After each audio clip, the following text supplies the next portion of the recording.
ಎಲ್ಲ ನನ್ನ ಪ್ರೀತಿಯ ರೈತ ಬಾಂಧವರಿಗೂ ನಮಸ್ಕಾರ. ಎಲ್ಲರೂ ಹೇಗಿದ್ದೀರಾ? ಎಲ್ಲರೂ ಚೆನ್ನಾಗಿದ್ದೀರಾ ಅಂತ ಭಾವಿಸ್ತಾ, ಸ್ನೇಹಿತರೆ, ಮೊದಲಿಗೆಲ್ಲ ಕಾಡು ಮರ ಅಂತ ಅಂತಿದ್ದ ಹುಣಸೆ ಹಣ್ಣಿನ ಗಿಡಕ್ಕೆ ಇವಾಗ ಹುಣಸೆ ಹಣ್ಣಿಗೆ ಬಂಗಾರದ ಬೆಲೆ ಬಂದಿದೆ. ಮಾರುಕಟ್ಟೆಗಳಲ್ಲಿ ಹುಣಸೆ ಹಣ್ಣಿನ ರೇಟು ಕೇಳೋ ಹಾಗಿಲ್ಲ, ಅಷ್ಟೊಂದು ರೇಟ್ ಇದೆ. ಕ್ವಿಂಟಲಿಗೆ 1 ಕ್ವಿಂಟಲಿಗೆ 25,000ದಿಂದ 30,000 ರೂಪಾಯಿ ರೇಟ್ ಇದೆ ಇವಾಗ.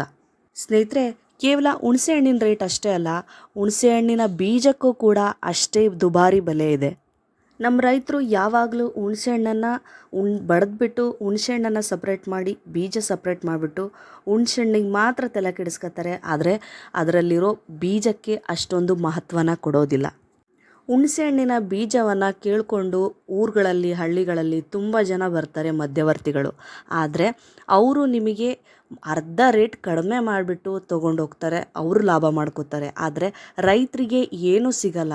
ಇದನ್ನು ಸ್ವಲ್ಪ ಅರ್ಥ ಮಾಡ್ಕೊಂಬಿಟ್ಟು ರೈತರು ಡೈರೆಕ್ಟಾಗಿ ಮಾರುಕಟ್ಟೆಗೆ ತಗೊಂಡೋಗಿ ಹೋಲ್ಸೇಲ್ ರೇಟ್ ಏನಿದೆಯೋ ಆವತ್ತಿನ ರೇಟು, ಮಾರ್ಕೆಟಿನ ರೇಟ್ ಏನಿದೆಯೋ ಅದೇ ರೇಟಿಗೆ ಕೊಟ್ಟು ನಿಮಗೆ ಒಂದು ಸ್ವಲ್ಪ ದುಡ್ಡು ಮಾಡ್ಕೊಳ್ಳಿ. ದಯವಿಟ್ಟು ಯಾರು ಕೂಡ ರೈತರು ಮಧ್ಯವರ್ತಿಗಳಿಗೆ ಹುಣಸೆ ಬೀಜವನ್ನು ಕೊಡೋಕೆ ಹೋಗಬೇಡಿ.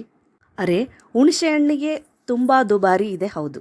ಆದರೆ ಹುಣಸೆ ಹಣ್ಣಿನ ಬೀಜಕ್ಕೂ ಕೂಡ ಇಷ್ಟೊಂದು ದುಬಾರಿ ಏಕೆ, ಅಷ್ಟೊಂದು ಬಳಕೆ ಯಾವುದಕ್ಕೆ ಮಾಡ್ತಾರೆ ಅಂತ ನೋಡೋದು. ಹುಣಸೆ ಹಣ್ಣಿನ ಬೀಜದ ಉಪಯೋಗಗಳನ್ನ ನಾವಿವಾಗ ನೋಡ್ತಾ ಹೋಗೋಣ. ಅದಕ್ಕಿಂತ ಮುಂಚೆ ನಮ್ಮ ದೇಶದ ಬೆನ್ನೆಲುಬಾದ ರೈತರಿಗೆ ಗೌರವವನ್ನು ಕೊಡೋದಾದರೆ ದಯವಿಟ್ಟು ನನ್ನ ಒಂದು ವಿಡಿಯೋಗೆ ಲೈಕ್ ಮಾಡಿದ್ರೆ ನನ್ನ ಒಂದು ಚಾನಲ್ನ ಸಬ್ಸ್ಕ್ರೈಬ್ ಮಾಡಿ.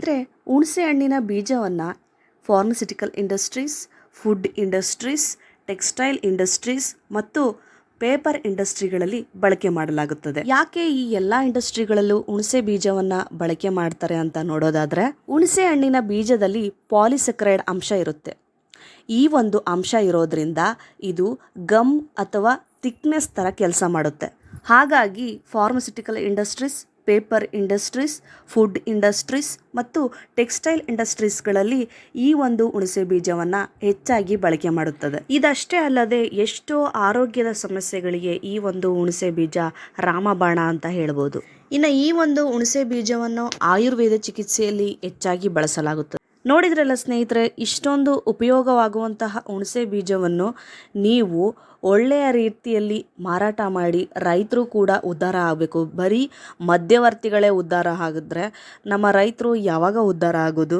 ದಯವಿಟ್ಟು ನಾನು ಹೇಳೋದೇನು ಅಂದರೆ, ನೀವು ಏನೇ ಬೆಳೆದಿದ್ರು, ಕೇವಲ ಹುಣಸೆ ಹಣ್ಣು, ಹುಣಸೆ ಬೀಜ ಅಷ್ಟೇ ಅಲ್ಲ, ನೀವೇನೇ ಬೆಳೆದಿದ್ರು ನೀವೇ ತಗೊಂಡೋಗಿ ಚಿಲ್ಲರೆ ಆಗಲಿ ನಿಮ್ಮ ರೇಟನ್ನು ನೀವೇ ಫಿಕ್ಸ್ ಮಾಡಿ ನೀವೇ ಮಾರಾಟ ಮಾಡಿ.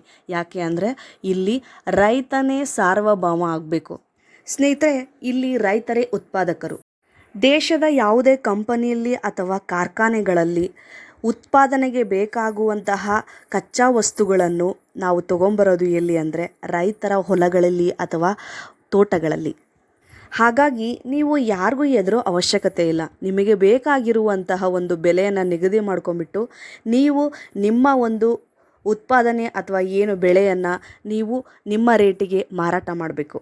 ಇದಿಷ್ಟು ಹುಣಸೆ ಬೀಜ ಉಪಯೋಗ ಆಗಿತ್ತು. ಏಕೆಂದರೆ ಹುಣಸೆ ಬೀಜಕ್ಕೆ ಬೆಲೆ ಜಾಸ್ತಿ ಆಗಿದೆ. ಹಾಗಾಗಿ ನಾನು ಈ ಒಂದು ವಿಡಿಯೋನ ಮಾಡಿದ್ದು. ಈ ಒಂದು ಒಳ್ಳೆಯ ಮಾಹಿತಿ ನಿಮಗೆಲ್ರಿಗೂ ಇಷ್ಟ ಆಗಿದೆ ಅಂತ ಅಂದ್ಕೊತೀನಿ. ಈ ವಿಡಿಯೋ ಇಷ್ಟ ಆಗಿದ್ದರೆ ದಯವಿಟ್ಟು ಒಂದು ಲೈಕ್ ಮಾಡಿ, ಶೇರ್ ಮಾಡಿ, ಕಮೆಂಟ್ ಮಾಡಿ ಮತ್ತು ಸಬ್ಸ್ಕ್ರೈಬ್ ಮಾಡೋದನ್ನು ಮರಿಬೇಡಿ ಅಂತ ಹೇಳ್ತಾ ಈ ವಿಡಿಯೋನ ಇಲ್ಲಿಗೆ ಮುಗಿಸ್ತೀನಿ. ನಮಸ್ಕಾರ.